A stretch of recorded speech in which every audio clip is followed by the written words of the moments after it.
स्वागत आहे आपलं. मी Manjiri Bahadkar, life coach, EFT practitioner, hooponopono, pranic healing, reiki healing. आपली जी नवचैतन्य कम्युनिटी आहे त्याचं टायटल आहे ना गोळी ना औषध ना इंजेक्शन, बरं होणे.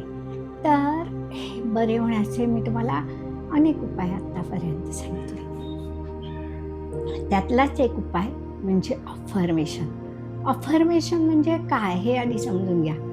तर अफर्मेशन म्हणजे स्वतःने बोललेली सकारात्मक वाक्य. आता अफर्मेशन हा शब्द लॅटिन भाषेतून अफर्मॅरी या शब्दाचा अपभ्रंश होत आला.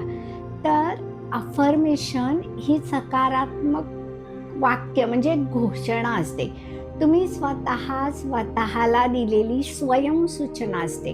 ह्या सूचना इतक्या प्रभावशाली असतात की आपल्या जीवनामध्ये जी घटना हवी आहे किंवा जे आपल्याला हवं आहे ते मिळवण्याची ताकद या अफर्मेशनमध्ये आहे. आता अफर्मेशन हे एक साधं वाक्य नसून ते आपल्या ब्रेनवर, मन, चित्त आणि बुद्धी याच्यावर सकारात्मक काम करतं. आणि अफर्मेशननी अनेक मिरॅकल्स आत्तापर्यंत या जगात घडलेली आहेत आणि आपल्यालाही आपल्या जीवनात मिरॅकल घडवायचं आहे. तर आपण ही अफर्मेशन बोललीच पाहिजेत की नाही? तर आपण बघूया की हे अफर्मेशन काय, कशी आणि काय करायचं ते. धन्यवाद.